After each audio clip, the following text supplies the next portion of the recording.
Oke, halo guys, welcome back to Korea Remit bersama orang Korea yang medok. Oke, follow aku lagi-lagi membawakan cerita Swindler. Kali ini ceritanya lebih menarik dari yang biasanya karena dari awal itu langsung pedas. Nah, langsung tak mulai cerita kali ini. Kali ini tokohnya nggak banyak, Rek. Kita cuma perlu tahu dua orang terlebih dahulu. Si suami dan si istri. Nah, catatan si istri ini merupakan seorang ibu rumah tangga yang tidak bekerja. Loh, kok iso nggak kerja? Karena si suami ini merupakan seorang pengacara yang penghasilannya sangat mencukupi. Makanya istrinya nggak perlu kerja. Nah, jadi si suami ini pengacara, si istri merupakan ibu rumah tangga. Masalahnya terjadi pada suatu hari. Jadi mereka ini baru nikah kayak 6 bulan kayak gitu. Dan mereka ini bisa dibilang udah sangat menanti-nanti untuk punya anak. Nah, masalahnya mereka ini nggak dapat sehingga si suami dia ini agak khawatir dan memutuskan untuk coba ngecek kesehatannya di rumah sakit. Ternyata kesehatannya baik-baik saja, tapi ternyata si suami ini memiliki azoosperma. Nah, azoosperma ini artinya apa? Artinya ketika si laki-laki ini berhubungan badan dan juga badannya mengeluarkan sperma, memang spermanya ada, tapi di dalamnya itu tidak ada bibitnya, yang berarti nggak bisa punya anak. Ya, lebih tepatnya nggak tahu apakah bisa atau enggak, tapi kemungkinan untuk punya anak itu sangat-sangat rendah. Bahkan bisa dibilang hampir nggak bisa punya anak. Oke, jadi setelah si suami ini mendengarkan kabar dari dokter kalau dirinya ini nggak bisa punya keturunan, dia ini benar-benar sangat sedih dan juga merasa sangat bersalah kepada istrinya. Karena dari awal ketika mereka menikah, keduanya itu memang sangat setuju untuk punya anak. Dan tujuan mereka menikah itu salah satunya adalah untuk punya anak. Tapi karena si suami ini diberitahu kalau dirinya ini nggak bisa punya anak, alias dia ini nggak punya bibit, tentunya dia ini sangat merasa bersalah. Dan juga bahkan mempertimbangkan untuk cerai biar istrinya ini kalau masih pengen punya anak, bisa punya anak dengan orang lain. Gitu. Nah, malam itu suaminya dengan perasaan yang sangat sedih dan juga sangat kecewa, dia pulang ke rumah, udah mempersiapkan diri untuk bilang ke istrinya kalau dia itu tidak bisa punya keturunan. Nah, istrinya ada di rumah, dia papasan. Si suami udah mempersiapkan diri, terus bilang kayak gini, yang aku hari ini ada satu hal yang pengen aku bagikan kepada kamu, sayang. Nah, suaminya bilang gini, tiba-tiba istrinya itu bilang kayak gini, bentar, sebelum kamu, aku duluan, aku ada satu info yang pengen aku bagikan juga ke kamu. Nah, istrinya bilang kayak gitu. Si suami yang udah down, yang udah sedih, tapi paling nggak melihat istrinya yang terkesan agak bahagia, nggak tahu membawa informasi apa, memutuskan untuk coba mendengar dulu apa yang mau disampaikan sama si istri. Si istri melanjutkan pembicaraannya. Si istri tiba-tiba mengeluarkan satu hal yang kayak gini, ditunjukkan kepada suaminya, dan bilang, yang aku hamil. Nah, yang ditunjukkan merupakan pregnancy test alias alat tes kehamilan, dan di situ terlihat jelas ada 2 garis. Si suami yang di siang harinya udah dikabarin sama dokter kalau dirinya nggak memiliki bibit, di malam harinya dibilangin sama istrinya kalau dia hamil. Mendengar itu, si suami nggak tega untuk menyampaikan kalau siang ini dia itu dikabari sama dokter kalau dia nggak punya bibit. Karena istrinya ini udah bahagia banget. Nah, setelah istrinya bilang gitu, istrinya tanya, oh ya, by the way tadi kamu mau bilang sesuatu kan? Mau bilang apa yang? Si suami bohong. Oh enggak, yang kayaknya ini aku mau bilang minggu ini aku bakal agak sibuk soalnya aku dapat pekerjaan tambahan.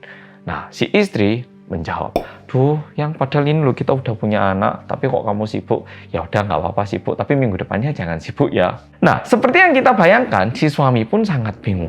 Ini jangan-jangan dokternya yang salah, atau istriku yang bermain sama cowok lain. Tapi, kan bisa jadi alat tes kehamilan ini salah ya toh. Nah, sehingga suaminya ini ngajak istrinya untuk pergi ke dokter kandungan dan bilang, ayo yang kita pergi ke dokter untuk ngecek apakah bayi kita aman atau tidak. Jadi si suami ini benar-benar menyembunyikan informasi tentang kalau dirinya ini nggak punya bibit. Nah, ke rumah sakit dicek pakai alat, ternyata beneran istrinya ini udah hamil 8 minggu. Udah memasuki minggu ke-8 maksudnya. Setelah tahu ini, si suami jadi sangat bingung. Nah, memang betul si suami ini pekerjaannya adalah seorang pengacara, tapi dia ini bukan pengacara untuk masalah perkawinan ataupun perceraian. Dia ini lebih ke arah bisnis ataupun kalau misalnya ada penipuan gitu. Sehingga dia sendiri nggak terlalu mahir di bidang itu. Ya memang banyak informasi, tapi tidak sedalam pengacara yang handal di bidang perceraian. Tapi karena suaminya ini merupakan seorang pengacara, kantornya juga kantor pengacara, dia ini coba tanya ke temennya yang merupakan pengacara yang memang menangani kasus-kasus perceraian ataupun di dalam rumah tangga. Si suami ini sharing ke temennya, "Bro, iki yopo ya bro? Aku kemarin ke dokter, aku dibilangi dokter kalau aku ini nggak punya bibit. Tapi kemarin istriku ini tiba-tiba bilang kalau dia hamil. Ya apa ya ini yo? Aku bingung ya." Nah, di situ temannya yang merupakan pengacara memberikan jawaban seperti ini. Nah, kalau gini sebenarnya kamu ada dua pilihan.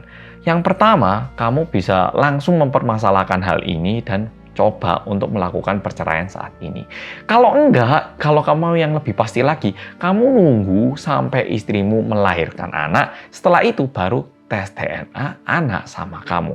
Kalau beda berarti bukan anak kamu. Nah, kamu mau milih yang mana? Si suami dengarkan itu mikir, wah 7 bulan ke depan harus berpura-pura nggak tahu apa-apa, istrinya komplain juga harus didengerin, melahirkan anak juga harus dibarengi. Wah, bayangkan prosesnya itu, si suami ini nggak tahan dan dia itu lebih memilih untuk cerai saat ini. Memang betul si suami ini tidak memiliki bibit, tapi kalau mau cerai dengan cara yang menguntungkan si suami ini harus bisa membuktikan kalau istrinya ini memang selingkuh ataupun main dengan orang lain dan kemungkinan besar anaknya ini merupakan anak cowok lain gitu. Karena si suami ini nggak tahu harus gimana, akhirnya si suami ini memutuskan untuk pergi ke kantor detektif swasta dan meminta bantuan dari kantor detektif swasta. Nah, setelah semua ini disampaikan kepada detektif swastanya bilang kayak gini, "Baik Pak, kalau seperti ini memang kemungkinan besar istri Bapak ini selingkuh dan memiliki cowok lain. Kalau gitu, coba kami ikuti gerak-gerik istri Bapak, semoga kita bisa mendapatkan bukti ataupun informasi yang bisa membantu Bapak, biar Bapak bisa cerai dan menang di pengadilan, Pak." Mulai hari itu, detektif swasta nyoba ngikutin si istri. 1 minggu, 2 minggu, 3 minggu. Si istri ini gerak-geriknya normal banget. Nggak ada pergi ke tempat yang aneh, nggak ada ketemu cowok yang gimana. Yo bener-bener seperti halnya ibu biasa yang hamil dan mempersiapkan diri untuk melahirkan anaknya. Gitu. Tapi, sesuatu terjadi di minggu keempat. Di Korea ini ada satu tempat namanya Haebaragi Center. Oke, center pasti tahu, pusat. Haebaragi artinya bunga matahari. Apa mas? Pusat bunga matahari ini tempat apa? Ini merupakan tempat yang dikhususkan untuk para korban kekerasan di dalam rumah tangga ataupun perempuan yang diperkosa. Ya bisa jadi cowok yang diperkosa juga. Nah, kenapa ada pusatnya sendiri? Karena kalau diinvestigasi di polisi, tentunya mereka itu nggak semahir yang ada di sini. Di sini ada dokter khususnya, ada ahli psikolog. Jadi nggak cuman masalah apakah benar seseorang ini diperkosa atau tidak dan bagaimana menyelesaikan, tapi juga bagaimana ke depannya ini orang harus dibantu biar bisa bergaul kembali sama teman-temannya. Nah, jadi di minggu keempat detektif swasta ini menyaksikan si istri yang pergi ke tempat itu. Nah, kalau si istri pergi ke tempat itu, alasannya cuma 2. Antara dipukulin sama suami atau diperkosa sama cowok lain. Oke? Dan ini langsung disampaikan kepada si suami. Dan si suami yang menerima informasi ini bilang, wah berarti ini pasti pernah main sama cowok lain atau diperkosa sama cowok lain. Karena sumpah, saya nggak pernah mukulin istri saya. Jadi, satu-satunya alasan ke situ pasti dikarenakan kekerasan seksual. Nah, masalahnya di sini, detektif swasta ini nggak bisa mendapatkan informasi di dalam itu ya. Toh, kita ini nggak bakal bisa tahu kenapa ataupun alasan utama si istri pergi ke tempat itu. Sehingga detektif swasta menyarankan si suami untuk coba menunjukkan bukti dan tanya langsung kepada istrinya. Kenapa kamu pergi ke tempat itu? Si suami akhirnya melakukan hal yang disarankan sama detektif swasta. Malam itu dia pulang ke rumah dan di situ dia bilang kayak gini, "Yang, kamu bisa nggak jelasin foto-foto ini?" Sambil menunjukkan foto si istri yang masuk ke Haebaragi Center. Istrinya langsung kayak kaget, kayak mukanya itu langsung kayak shock gitu dan bingung mau jawab apa. Di situ suaminya tidak memberi tekanan yang terlalu besar, cuma tanya, "Kalau kamu ada kejadian yang perlu aku bantu, mending kamu bilang sekarang. Yang kamu harus bilang sekarang." Setelah suaminya bilang kayak gitu, si istrinya ini tiba-tiba mulai nangis dan menyampaikan sebuah informasi yang nggak pernah diketahui oleh si suami. Istrinya bilang kayak gini, "Yang, jadi sebenarnya gini, 3 bulan yang lalu kan ulang tahunku dan waktu itu kamu sibuk kan. Nah, karena aku sendirian di rumah, hari itu aku ngundang 2 temanku untuk nginep di hotel. Dan jujur malam itu kita nggak cuma di hotel, tapi sempat ke klub yang ada di hotel. Dan yang nikah itu cuma aku, teman-temanku itu semuanya belum nikah, dan di klub itu ternyata ada cowok-cowok yang tertarik sama kita. Nah, kita memang duduk bareng, minum, tapi setelah itu karena aku pusing, aku balik dulu ke kamar yang aku beneran nggak ada apa-apa sama cowok lain. Tapi tengah malam, tiba-tiba ada yang ngerangkul aku. Awalnya aku itu ngira itu tangan kamu. Tapi setelah aku nyadar kalau aku di hotel dan aku ngecek, ternyata itu bukan kamu yang... Jadi aku ngerasa mungkin aku diperkosa sama cowok itu.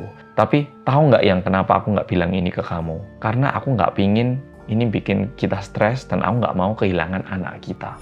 Jadi maksudnya gini, si istri mikirnya anak yang ada di dalam perutnya ini merupakan anak si suaminya, sedangkan dia ini pernah diperkosa oleh cowok lain 3 bulan yang lalu. Nah, ini tergantung ya, tuh. Ini masuk akal juga. Bisa jadi anaknya ini anak suami, hanya saja dia pernah diperkosa gitu. Si istri bilang kayak gini sambil nangis-nangis. Nah, si suami yang udah nggak tahan dan mulutnya gatel, dia bilang kayak gini, "Yang, sorry banget, tapi aku harus bilang ke kamu. Anak yang ada di perut kamu itu bukan anakku, yang aku nggak punya bibit. Aku udah cek ke dokter, dokter bilang aku nggak bisa punya anak yang ada di dalam perut kamu itu bukan anakku. Mungkin kita harus memikirkan untuk cerai dan mungkin kamu perlu aborsi anak itu." Nah, si suami bilang seperti itu. Tapi di malam itu karena mereka berdua sama-sama shock, akhirnya mereka berdua cuma nangis dan tidak membuat keputusan untuk cerai ataupun gimana. Ya, cuma menghabiskan malam yang sedih bersama. Nah, setelah mendengarkan reaksi itu, si suami ini kembali lagi ke kantor detektif swasta dan menyampaikan apa yang terjadi. Tapi, setelah si suami ini menyampaikan apa yang dia dengar dari si istri, detektif swastanya ini tiba-tiba bilang kayak gini.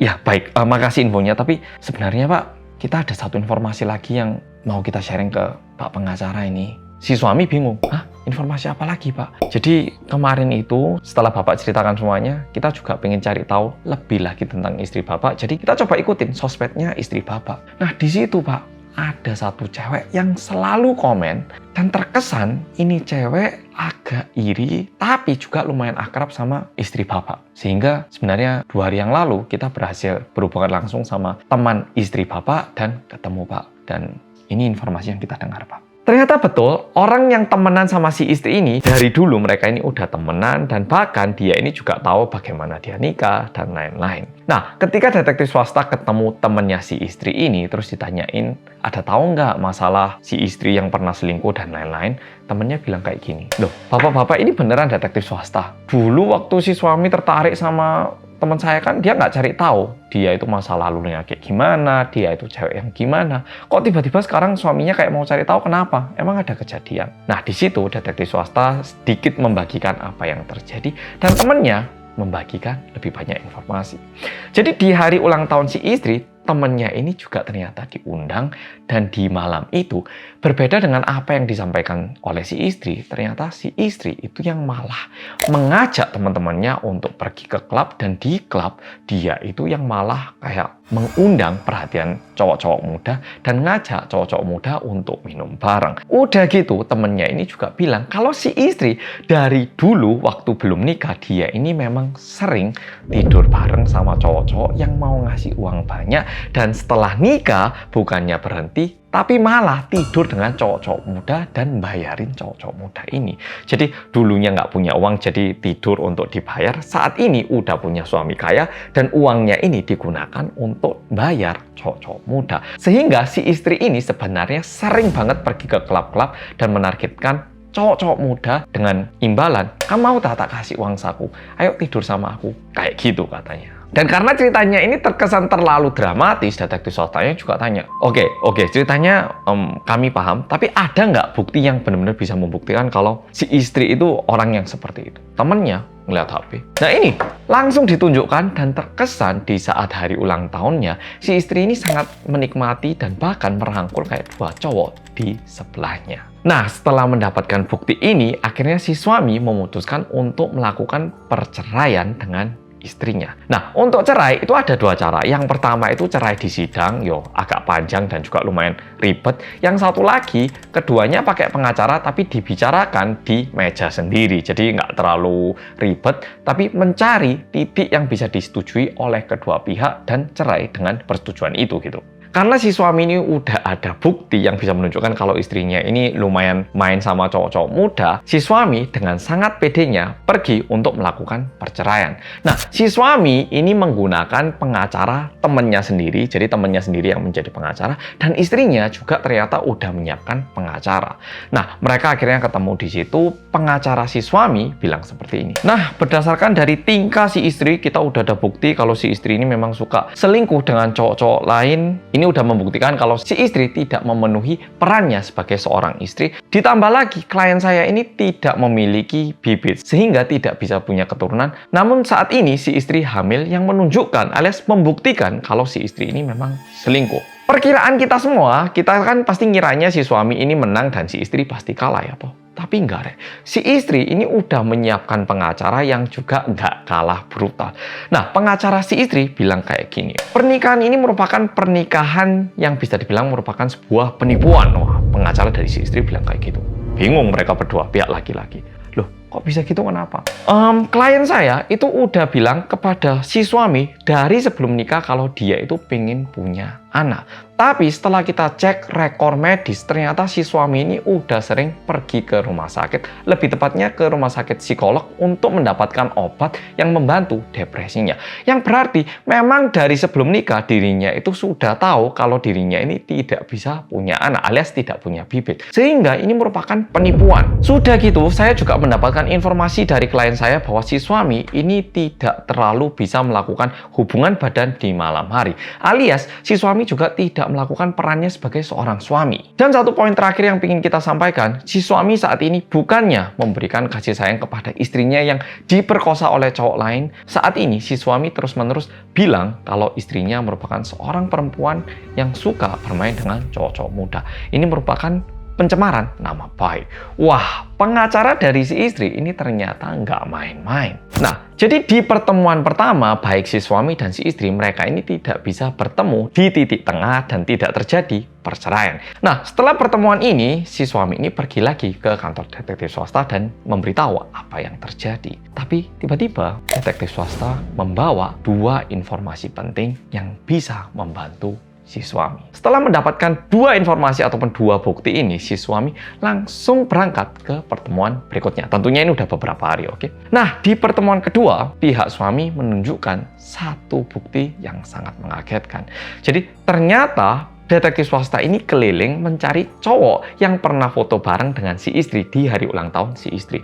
Nah, di situ dia merekam video yang bilang bahwa cowok ini pernah tidur dengan si istri, tapi itu semua terjadi tidak dalam kondisi terpaksa, alias sama-sama suka, alias si istri ini tidak pernah diperkosa oleh cowok ini. Dan yang lebih menarik lagi, cowok ini bilang kalau si istri ini udah terkenal di daerah klub-klub kalau suka tidur dengan cowok-cowok muda dan juga ngasih uang saku. Dan yang memberikan kesaksian ini gak cuma satu cowok, ada 2 hingga 3 cowok. Nah, di situ si istri udah shock, tiba-tiba si suami bilang kayak gini. Tapi saya ada satu bukti lagi yang pengen saya buka di tempat meeting ini. Silakan. Nah, tiba-tiba ada satu orang yang masuk dan memutar satu video di depan mereka. Dan video ini membuat semua orang yang ada di ruangan itu kaget, termasuk pengacara si suami. Setelah diikutin baik-baik, ternyata si istri ini selingkuh dengan teman suami yang merupakan pengacara. Jadi si suami ini kan sekarang punya pengacara yang merupakan temennya ya toh. Nah, temennya ini yang ternyata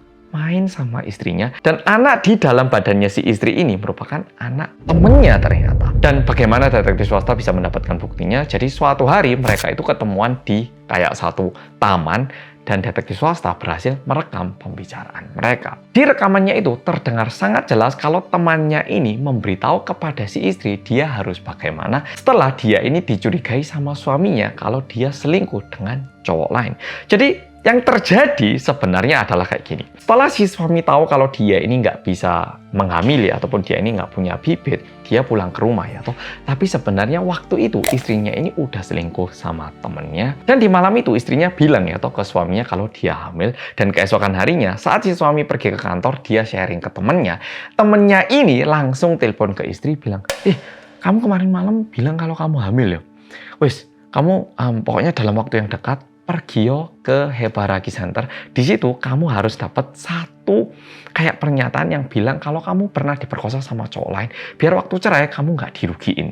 Nah, jadi kenapa si istrinya pergi ke Hebaragi Center? Itu bukan karena dia diperkosa, tapi ini merupakan perintah yang udah diberikan oleh teman suaminya sendiri. Udah gitu, si istri sama si temennya ini, mereka itu udah kong kali kong kayak gini.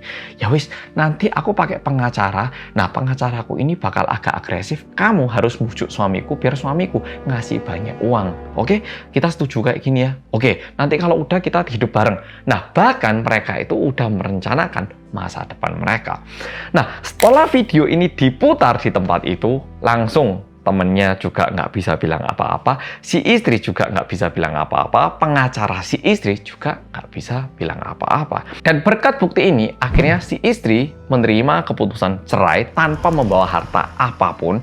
Aku ngerti di Indonesia itu bisa melakukan perjanjian harta yang dibawa sebelum nikah itu tetap punya masing-masing. Di Korea nggak bisa, tetap akan dibagikan. Nggak ada undang-undangnya asetku ini asetku, asetmu ini asetmu. Enggak. Harta yang dibawa memang beda nominalnya, tapi berjalannya waktu, kepemilikannya ini akan agak tercampur. Jadi nggak bisa bilang karena aku yang bawa ini punya aku semua. Nggak bisa. Kalau di Korea nggak bisa, oke? Nah, pokoknya, jadi si suami ini berhasil cerai dengan istrinya, dan istrinya ini benar-benar keluar dari rumah tanpa bawa apa-apa. Dan berbeda dengan yang mereka gambarkan, si istrinya pun tidak berhasil nikah dengan temennya, karena temennya juga jadi tahu kalau si istri ini ternyata suka tidur dengan banyak cowok. Karena si temennya ini ngira kalau si istri ini cuma selingkuh dengan dirinya. Sehingga nantinya si temennya ini sama si istrinya, mereka itu juga saling tuntut-tuntutan. Si istri minta uang untuk membesarkan anaknya, sedangkan si suami juga menuntut si istri ini. Oke, Pol-Polo, jadi cerita kali ini sampai di sini. Aku pun ngira kalau pengacara itu nggak bakal terkena masalah seperti ini. Tapi faktanya, nyatanya pengacara pun bisa kena. Jadi harus agak bukan hati-hati yo. Selalu cross-check dan ngecek, jangan terlalu percaya dengan apa yang terjadi. Lebih baik kita melakukan cross-check daripada suatu hari kita sedih parah. Oke, Pol-Polo, makasih udah nonton video kali ini dan sampai jumpa di video berikutnya.